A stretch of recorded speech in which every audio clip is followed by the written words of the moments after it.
Uy, di ba mahilig kayo sa mga cleansing? Alam nyo ba na may tamang pamamaraan ng pagdidetox ng inyong katawan? Narinig nyo na ba ang tungkol sa cleansing diet? Halika kayo, pag-usapan natin yan. Sa mga nagdaang handaan, Pasko, Bagong Taon, mga fiesta, birthday parties, tapos ngayon may paparating pang Valentine's Day, ang iba sa atin nagigilty dahil sa mga kinakain. Oh, teka Dok, naguguluhan ako. Di ba sabi mo noon, hindi naman kinakailangan ng cleansing diet dahil mayroon naman tayong kidneys at liver to do the cleanse. Ano ko, Dok, alam mo, naguguluhan na ako sa'yo eh.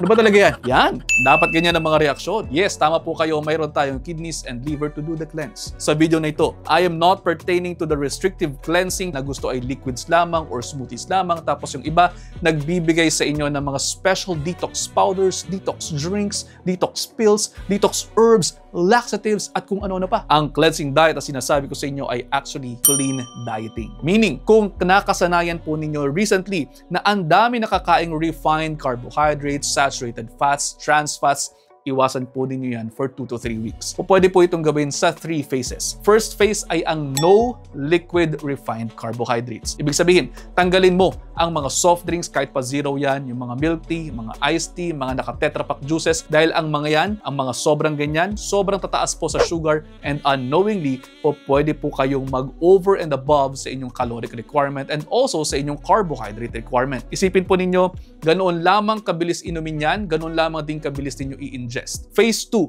say no to refined snacks. Say no to pastries, mga noodles na alam mong sobrang instant. Po pwedeng snacks ninyo sa phase na to ay nuts, seeds, and fruits. More of whole foods kumbaga. Take note lamang din po na sa phase 2, dapat na carry over mo rin ang galing sa phase 1 na no liquid refined carbohydrates. And now, we go on to phase 3. Dito naman po, mas magkukonsume na kayo ng clean foods, meaning mga pagkain more of whole or buo tulad ng gulay, prutas, whole grains, at lean protein kasama nuts, seeds, and legumes. Kung titingnan ninyo ang mga pagkain ito, yan yung mga minimally adulterated o yung mga hindi masyadong proseso. Tulad halimbawa ng mansanas, alam mong kinuha yan mula sa puno, tapos dinala sa supermarket o sa palengke, tapos nabili mo doon. Kung may puno ka nga ng mansanas makukuha mo lamang yan ng libre, di ba? Kumpara mo yan sa apple tart.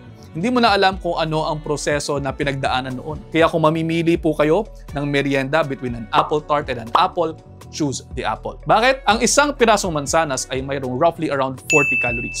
Ang isang slice naman po ng apple tart ay po pwedeng maglaman ng tumataginting na 348 calories. Pareho mo lamang naman kakainin yan at isusubo mo yan para sa merienda, di ba? Bukod sa nakaiwas ka na sa extra calories mula sa apple tart, nakaiwas ka na rin sa mga toxins like sodium, refined sugars, cholesterol, trans fat, at nakakuha ka naman mula sa mansanas ng kakampi nating vitamins, minerals, antioxidants, at fiber na kinakailangan mo para sa iyong cleansing at para makatulong na rin sa iyong kidneys and liver na ma-cleanse ang katawan mo. So, di ba? Simple? Sana po may natutunan kayo. Kung mayroon man, pakishare na po nito sa inyong mga kaibigan, baka sakaling mas marami pa tayong matulungan. See you next episode.